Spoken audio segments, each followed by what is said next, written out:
तो इस तरह से ये थे डीपीएसपी अपन ने पढ़ा। और उसके बाद डीपीएसपी में ही फिर जो है अगर आगे अपन देखें कि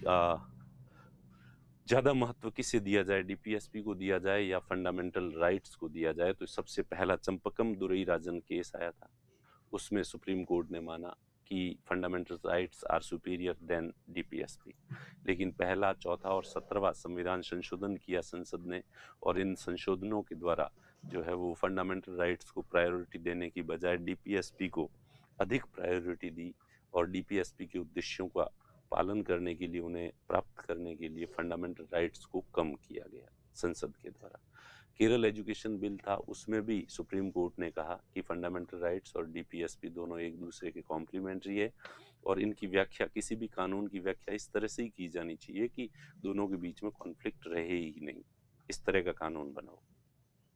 और फिर भी अगर कहीं कॉन्फ्लिक्ट दिखता है तो ऐसे में फंडामेंटल राइट्स को ही सुपीरियरिटी दी जानी चाहिए। और उसके बाद हमने देखा गोलकनाथ केस में वापस फंडामेंटल राइट्स को श्रेष्ठता दी, और बिल्कुल क्लियर श्रेष्ठता दे दी कोर्ट ने, और कहा कि किस डीपीएसपी या किसी भी उद्देश्य के लिए, डीपीएसपी का बाप हो भले, उसके लिए भी फंडामेंटल राइट्स को कम नहीं किया जा सकता। इन फ्यूचर गवर्नमेंट जो है वैसे पार्लियामेंट कभी भी फंडामेंटल राइट्स को कम नहीं करेगी। तो उसके बाद लेकिन पार्लियामेंट ने 24th और 25th कॉन्स्टिट्यूशन अमेंडमेंट के द्वारा, 24वें और 25वें संविधान संशोधन के द्वारा जो है फिर एक बार जो है वो फंडामेंटल राइट्स को कम करने की शक्ति संसद ने ले ली, और डीपीएसपी को श्रेष्ठता देके 39B और 39C दो डीपीएसपी को श्रेष्ठता दे दी, और कहा कि इनके उद्देश्यों को अचीव करने के लिए 14, 19 और 31 के मूल अधिकारों को वायलेट किया जा सकता है। उसके बाद केशवानंद भारती केस में बेसिक स्ट्रक्चर का कंसेप्ट दिया, और कहा कि फंडामेंटल राइट्स को कम किया जा सकता है सामाजिक उद्देश्यों के लिए, डीपीएसपी के लिए वगैरह सब, लेकिन जो है बेसिक स्ट्रक्चर को डिस्टॉर्ट नहीं किया जाना चाहिए। यहीं से फिर पार्लियामेंट ने 42वां कॉन्स्टिट्यूशन अमेंडमेंट किया, और इसमें जो है वो और डीपीएसपी को ज़्यादा महत्व दिया, और केवल 39B और 39C की बजाय सारे डीपीएसपी को सुपीरियरिटी दी गई आर्टिकल 14, 19 और 31 पर।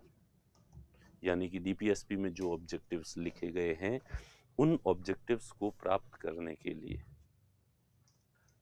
14, 19 और 31 के फंडामेंटल राइट्स का वायोलेशन किया जा सकता है। लेकिन मिनर्वा मिल्स में वापस सुप्रीम कोर्ट ने इस 42 कॉन्स्टिट्यूशन अमेंडमेंट के द्वारा